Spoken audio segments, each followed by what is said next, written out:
3 days into the silent treatment, Derek, my fiancé and CEO, greenlit his assistant's pitch for a self-driving road trip. He expected me to flip, like always. I didn't. A month later, he came back and saw it. I wasn't the same. He backed Molly, stole my project, and thought I'd explode. I didn't. I just helped her draft the proposal. He trashed everything I built just so she could snag her year-end bonus. I didn't fight back, took the blame, took the hit. Molly was all smug. See? Told you. You can't go at Yara head-on. Give her the silent treatment. She folds. She's scared of losing you. That's why she's playing nice. Derek ate it up, called her smart. Then he pulled me aside, offered a raise, a promotion, even a fancy wedding. First time he'd ever brought it up. But he missed one detail. He'd already signed off on my resignation while he was off playing Road Trip King, and I'd already dumped him. That was it. Clean cut. Nothing left. Yara, Mr. Cromwell needs this proposal ASAP. Sorry to bug you, but finish it before you head out. Molly Leach, Derek's assistant, dropped a fat stack of papers on my desk, all chipper like we were besties. I took them. Got it. She wasn't done. Still smiling, she threw in, Mr. Cromwell and I have a client meeting later. Just leave the docs on his desk. Oh, and tidy up his office before you go. Then she strutted off like she owned the floor, heels clicking, mood sky high. Around me, the office fell quiet. My coworkers shot me that awkward look, half pity, half helpless. Everyone knew Derek Cromwell, CEO of Vantral Corp, was my fiancé. Everyone also knew he blatantly played favorites, and Molly was his number one. He'd yanked her from another firm, made her director, then handed her $1 million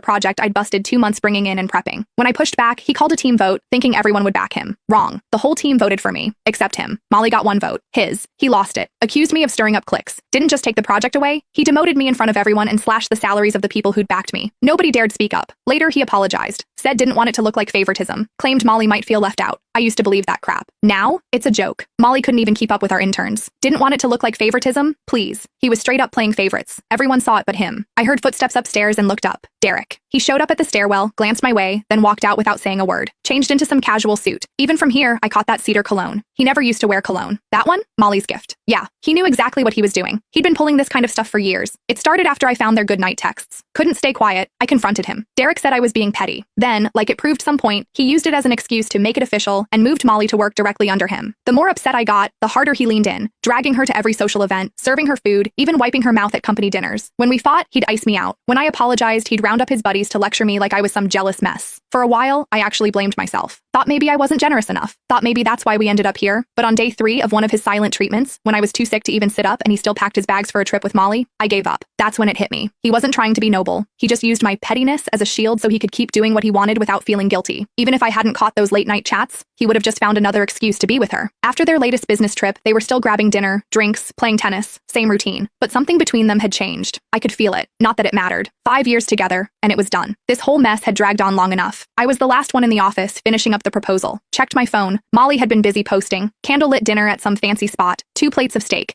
Derek, all polished and perfect, cutting hers for her.